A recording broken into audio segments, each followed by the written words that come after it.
সৃষ্টির মতো কারো চরিত্র যদি ফুলের মতো হয় তিনি আমার নবী, আমার রাসূল ছাড়া ফুলের মতো পবিত্র চরিত্র আর কারো নাই। কি কথা কন না কেন? হাজিরিন, খুব মনোযোগ দিয়ে শুনে যাবেন। আজ উচিত কথায় ময় বেজার, গরম বাতে বিলাই বেজার, ডাল বাতে কুটুম বেজার। রাজনগরের মুসলমান মালাকুল মউত আসবে, কাফির মুশরিক বেঈমান মুনাফিক যারা, তাদের কাছে মালাকুল মউত আসবে, তার কঠিন সুরত নিয়ে আসবে, বিকট সুরত নিয়ে আসবে। আহা, তখন রূহটা তামাম শরীরের মধ্যে দৌড়ায়, শরীরের রন্ধে রন্ধে, গোশতের ভিতর দিয়ে, শিরার ভিতর দিয়ে, শরীরের প্রত্যেক স্থানে সে পালানোর চেষ্টা করে। এই জন্য দেখবেন কঠিন মৃত্যু হয় অনেকের, খুব যন্ত্রণা, ছটফট চলতে থাকে। কঠিন মৃত্যু, কঠিন মৃত্যু, কঠিন মৃত্যু। আজের মৃত্যু দুই ধরনের, একটা আহসানের সাথে আসানের সাথে মৃত্যু হবে, আর একটা মৃত্যু হয় খুব কঠিনের সাথে, খুব কঠিন মৃত্যু। আর একটা মৃত্যু হয় আসানের সাথে, আর একটা খুবই ভয়াবহ কঠিন মৃত্যু। আজরাইল তার কাছে আসে, বিকট চেহারা, মৃত্যুর ভয়াবহতা শুরু হয়ে যায়।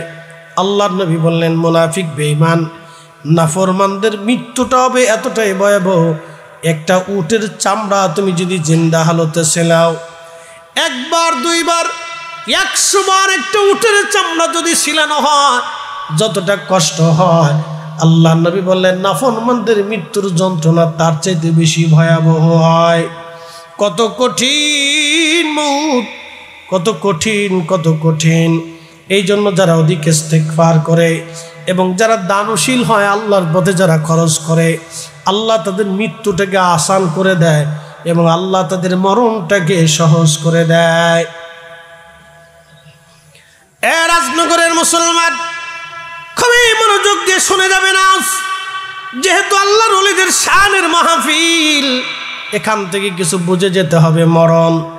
মরণের যন্ত্রণা খুবই ভয়াবহ। আর যদি আপনি নাফরমান না হয়, বদকার না হয়, আল্লাহ বলা হয়, আল্লাহ তারে মাফ করে দেয়।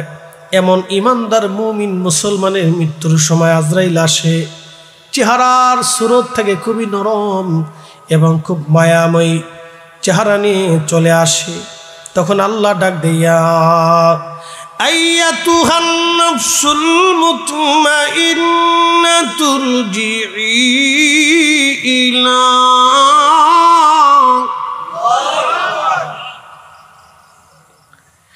ইলা রাব্বিকি রাদিয়াতাম মারদিয়া ফাদখুলি ফি ইবাদি ওয়াদখুলি জান্নাতি। হে নফসে মুতমাইন্না, আসেন শোন, হে নফসে মুতমাইন্না, প্রশান্ত আত্মা, প্রশান্ত আত্মা, তুমি ঝগড়া করো নাই, মারামারি করো নাই, অন্যের জমিন তুমি মেরে খাও নাই, প্রশান্ত আত্মা। আমাদের দেশে দেখবেন কিছু বেমারি আত্মা আছে, অসুস্থ আত্মা আছে, যারা পায় পাড়া দিয়ে ঝগড়া বাঁধায়। এরকম কিছু অসুস্থ আত্মা আমাদের দেশে আছে। কি কথা কন না কেন? পায় পাড়া দিয়ে ভেজাল বাঁধায়, গ্রামে এরে ক্লিক দেয়, ওরে ক্লিক দিক, গ্রুপের মধ্যে ভেজাল সৃষ্টি করে মারামারি লাগায়। এরা অসুস্থ। আপনাদের সিলেটের ভাষায় বলে বেমারি, সিলেটের ভাষায় কি কয়? বেমারি। এদেরকে বলে অসুস্থ আত্মা, বেমারি আত্মা। আর আল্লাহ ডাক দিয়ে বললেন, ইয়া আইয়াতুহান নাফসুল মুতমাইন্না, হে প্রশান্ত আত্মা, তুমি আমি আল্লাহর কুদরতি কদমে সেজদায় পড়েছ। আমি আল্লাহর আইনে হালালকে হালাল জেনে, হারামকে হারাম জেনে তুমি তোমার নিজের জীবনকে পরিচালিত করেছ। ওই নফসে মুতমাইন্না যে আত্মা বেমারি আত্মা না। আমাদের দেশে বেমারি আত্মা আছে। দেখবেন বাজার ঘাটে গেলে দোকান থেকে বাকি নিয়ে আসছে, আর বাকি টাকা ফেরত দেয় না, এটা বেমারি। কথা কন না কেন?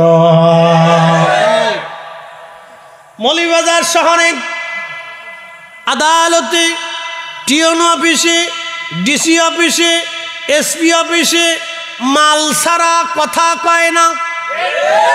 এই কথা কন না কেন? জোরে বলে। ওই থানায় গেলে মাল ছাড়া কথা বলে না, এটা বেমারি আত্মা। কি আত্মা? জোরে বলেন কি? আরো জোরে বলেন কি? বেমারি, বেমারি, এরা বেমারি আত্মা, বেমারি আত্মা। যারা মানুষের চোখের পানি ঝরায়, যারা মানুষের ঘুম কেড়ে নেয়, বেমারি আত্মা। দেখবেন এই বেমারি আত্মাদেরকে দুনিয়াতে আল্লাহ ঘুমাইতে দেয় না। যারা মানুষের ঘুম কেড়ে নেয়, যারা মানুষ খুন করে, যারা মানুষ হত্যা করে, আল্লাহ তাদের চোখ থেকে ঘুম কেড়ে নেয়। কারণ তারা যেই মানুষটাকে হত্যা করলো নিরপরাধ, তার স্বজনদের চোখের ঘুম কেড়ে নিয়েছে। ওই ব্যক্তির ঘুম চলে যায়। তারা বোতল না খাইলে ঘুমাইতে পারে না, তারা সেবন না করলে ঘুমাইতে পারে না। কোটি কোটি টাকা যারা মেরে দিছে, জনগণের টাকা, গরিবের টাকা যারা মেরে দিল, কোটি কোটি হাজার হাজার গরিবের চোখের ঘুম কেড়ে নিয়েছে। ওদের চোখের ঘুম আল্লাহ নিয়ে নেয়। বেমারি আত্মা ঘুমাইতে পারে না। ওই তারা বোতল সারে মুড়ি ধুয়ে যায়। 2 টান বোতল না খাইলে ঘুম আসে না। সুখ নাহি রে সুখ পরাণের পাখি, বোতল টাইনে ওয়াকাম করিয়া ঘুম আসি আমার সুখ নাই রে। এদের চোখের ঘুম আল্লাহ কেড়ে নিয়ে নেয়, ঘুমাইতে দেয় না। কারণ ঘুমের মতো শান্তি পৃথিবীতে নাই। কি কথা কন না কেন? ঘুম সৃষ্টি করছে আল্লাহ, বান্দাকে ঘুমাইতে দিলেন আল্লাহ। ঘুম যদি না আসে, দেখবেন 2 দিন 3 দিন 4 দিন 5 দিন আপনি ঘুমাইতে না পারলে অসুস্থ হয়ে পড়বেন। আমরা যারা সাধারণ মানুষ, দিন আনি দিন খাই, হালাল রুটির উপার্জন করে আমরা যারা খাই, আমরা কায়থোয়ার লগে ঘুমাই যাই, মসজিদে ঘুমাই, মাহফিলে ঘুমাই। কি কথা কন না? মসজিদে ঘুম আসে, মাহফিলে ঘুম আসে, বাড়িতেও ঘুম আসে, বিছনাতেও ঘুম আসে। কারণ চিন্তা নাই, ভাবনা নাই, দুনিয়াতে চিন্তা নাই। আমি কারো টাকা মেরে খাই নাই, কারো জমিন মেরে খাই নাই, কারো অন্যায় করে থাপ্পড় মারি নাই, কাউকে হত্যা করি নাই। দুনিয়াতেও চিন্তা নাই, মরণেও চিন্তা নাই, হাসরেও চিন্তা নাই, কবরেও চিন্তা নাই, মিজানেও চিন্তা নাই, ফুলসিরাতেও চিন্তা নাই। কথা কন না কেন? ঠিক কিনা? আল্লাহ আপনাদেরকে ডাক দেখে, নফসে মুতমাইন্না, তুমি আসো, ইরজিই ইলা রাব্বিকি রাদিয়াতাম মারদিয়া, তুমি আমি আল্লাহর সন্তুষ্টির দিকে ফিরে চলে আসো। রে বান্দা, আসো, আমি আল্লাহর সন্তুষ্টির দিকে তুমি চলে আসো। নফসে মুতমাইন্না, আসো। ফাদখুলি ফি ইবাদি, আমার বান্দারা যারা ইবাদত গুজারি ছিল, ওয়াদখুলি জান্নাতি, আমার বান্দারা যারা জান্নাতে আছে, তুমি তাদের সাথে জান্নাতে চলে যাও, জান্নাতে চলে যাও। এখন আপনাদেরকে প্রশ্ন করি, জবাব দিবেন, জান্নাত আছে না নাই? আচ্ছা বলেন তো, আপনার ডানে, আপনার বামে, আপনার পিছনে, আপনার সামনে যারা বসা আছে, আপনি শুধু তাদের চেহারা দেখলেন, বডি দেখলেন, কিন্তু ভিতরের জন যিনি আছে তারে দেখা গেল না। ঠিক কিনা? আপনার বিবির সঙ্গে সংসার করলেন 40 বছর, 40 বছরে একজন স্ত্রী স্বামীর সাথে, স্বামী স্ত্রীর সঙ্গে একসঙ্গে সংসার হলো, বাচ্চা কাচ্চা হলো, সন্তান হলো, পরিচয় হলো, মা হলো, বাবা হলো। শোনেন, আজকে একটা কথা বলে দিয়ে যাই, সুন্দর হইলে সংসার টিকে না। যদি বিশ্ব সুন্দরী হইলে সংসার টিকতো, তাহলে ঐশ্বরিয়া রায়ের তালাক হইতো না। কথা কন না কেন? সুন্দর হইলে সংসার টিকে না। সংসার টিকে গুণে আল্লাহ এবং নবীর তরিকায় যারা থাকবে, তাদের সংসার সুন্দর হবে। আল্লাহ নবীর তরিকা না থাকলে লটর বটর সটর বটর, লটর বটর সটর বটর, লটর বটর। কি কথা কথা কথা ক্লিয়ার না ভেজাল আছে? আই হাই, বিশ্ব সুন্দরীদের সংসার ভেঙে যাচ্ছে, সব লটর পটর সটর বটর। কথা কর, লটর বটর সটর বটর। কোটি কোটি টাকা সুখ নাই, সুখ নাই। এই জন্য বিয়ে করে নাকি মেয়ে চরিত্রবান কিনা, নামাজি কিনা, পর্দাশীল কিনা আপনি দেখে নিবেন।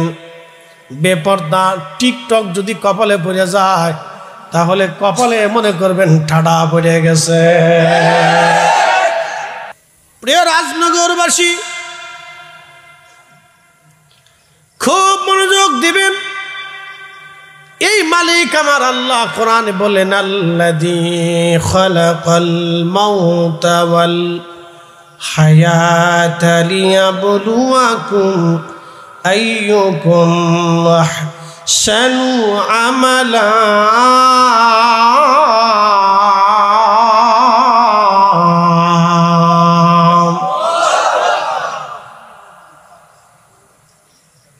মালিক আমার আল্লাহ বললেন, হাবিব উম্মতকে জানায় দেন, আমি রব তাদের মৃত্যু সৃষ্টি করলাম।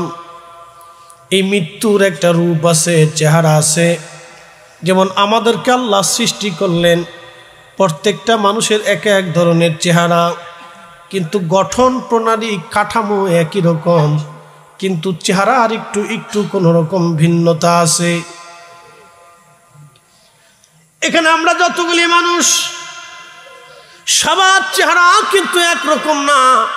সবার চোখ, কান, নাক, গলা, হাত, পা, বডির স্ট্রাকচার একরকম না, একটু ভিন্নতা। মেধাও একরকম না, জ্ঞান গরিমা একরকম না, সবার হৃদয়ের অনুভূতিও একরকম না। আহা, সবার দয়াও একরকম না, বদান্যতাও একরকম না, মায়া, সবার ভালোবাসাও একরকম না। ভিন্নতা ভিন্নতা ভিন্নতা আছে। লাকাদ খালাকনাল ইনসানা ফি আহসানি তাকওয়িম। আমি মানব জাতিকে সৃষ্টি করলাম সুন্দর অবয়ব দিয়ে, সুন্দর গঠন প্রণালী দিয়ে আমি মানুষ সৃষ্টি করলাম। এই মৃত্যুটাকে আল্লাহ সৃষ্টি করলেন,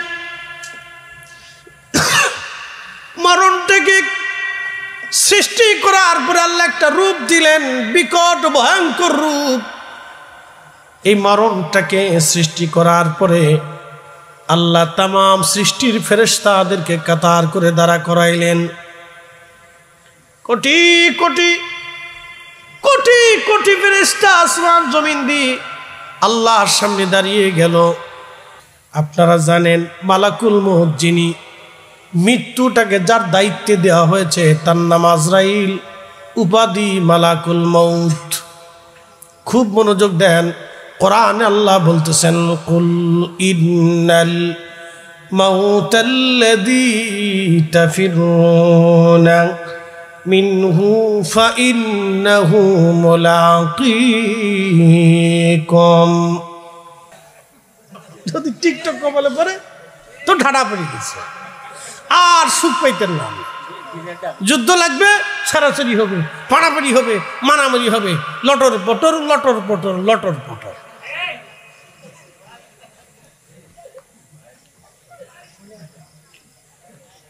এই জন্য আপনারা দেখবেন, আমরা হুজুররা যারা আছি টেনশন নাই, কোনো চিন্তা নেই। বেতন পাই ৬,০০০, ১০,০০০, ইমাম সাহেবের কোনো টেনশন নেই। বউ পারাপারি করে না। হ্যাঁ, ইমাম সাহেব হুজুরের বউ পারাপারি করে না। বেতন মাত্র ৬,০০০, তাও ৬ মাস বাকি।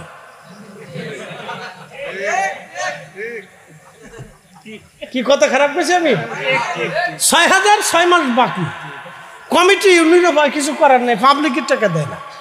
আচ্ছা, বিড়ির দাম কত? একটা বিড়ির দাম কত? ৬ টাকা। একজনের বিড়ি খাইতে প্রত্যেক দিন কয়টা বিড়ি লাগে? হ্যাঁ, এক প্যাকেটে কয়টা থাকে? 20টি। তাহলে প্রত্যেক দিন একটা লোক 20টি বিড়ি খায়। আমি এক মুরব্বী জি গেলাম, চাচা কি বিড়ি খান? কয় সোনালি। আমি বললাম কতটা লাগে? কয় 60টা লাগে। আমাকে মানুষ না জিন? কয় যা কন, আমার বিড়ি লাগবে। আমাকে খান, আমাকে খান, খাইয়ে যদি বেহেশত পান তো চেষ্টা করে দেখেন, আর কি করার আছে, তো খান। এর ভিতরে প্রচুর ভিটামিন আছে, যত খাবেন খালি ভিটামিন হইব, খাবেন খালি, আর কি কম। 60টা যার বিড়ি লাগে, তাহলে কেমন বিড়ি খোর আপনি একটু চিন্তা করেন তো। এ ঘুমাইতে যাওয়ার আগে মনে একটা টান দিয়ে ঘুমায়, ঘুম থেকে উঠেই বিড়ি টান দেয়। একদিন বাথরুমে ঢুকছি, পাবলিক টয়লেটে, তো এই খালি ভিতরে গন্ধ পায়, বিড়ির গন্ধ। তো বেরে কেয়ারটেকার যারা আছে ওরা পরিষ্কার টরিষ্কার করে। বেটা বললাম, আরে বেটা খালি পয়সা লোস, 10 টাকা করে লোস জন প্রতি, ভিতরে যে বিড়ির গন্ধ করে দেহস না। কে হুজুর আপনার আগে যে ঢুকছিল এতে বিড়ি টানছে। বললাম যে বাথরুমে বিড়ি টানবে, বিড়ি টানার জায়গা কত মান গেছি, রাস্তার কোনা গাছের নিচে জায়গা আছে, ওখানে টানতে, তো বাথরুমে কে? হুজুর বাথরুমে না টানলে বলে ক্লিয়ার হয় না। বাথরুমে টাইনে বলে ক্লিয়ার করে। তো এটা রক্তের সাথে কেমন মিশামিশছে যে উপর দিয়ে টান দেয়, নিচের দিয়ে ক্লিয়ার হয়। তার মানে সে বিড়ি ধরে নাই, বিড়ি তারে ধরে ফেলছে। কি কথা কর না, বিড়ি সে ধরে নাই, বিড়ি তারে ধরে ফেলছে, বিড়ি ধরে ফেলছে তারে। তো একটা বিড়ির দাম ধরেন 6 টাকা, প্রত্যেক দিনে লাগে 20টি বিড়ি, 6 কত হয়? 120 টাকা। মাসে তার খরচ হলো কত? প্রায় 4000 টাকা। 3500 টাকা সে বিড়ির পিছে খরচা করলো। ইমাম সাহেবের বেতন মাত্র 6000 টাকা, আর একজন মানুষের বিড়ির পিছনে খরচা হয় 3500 টাকা।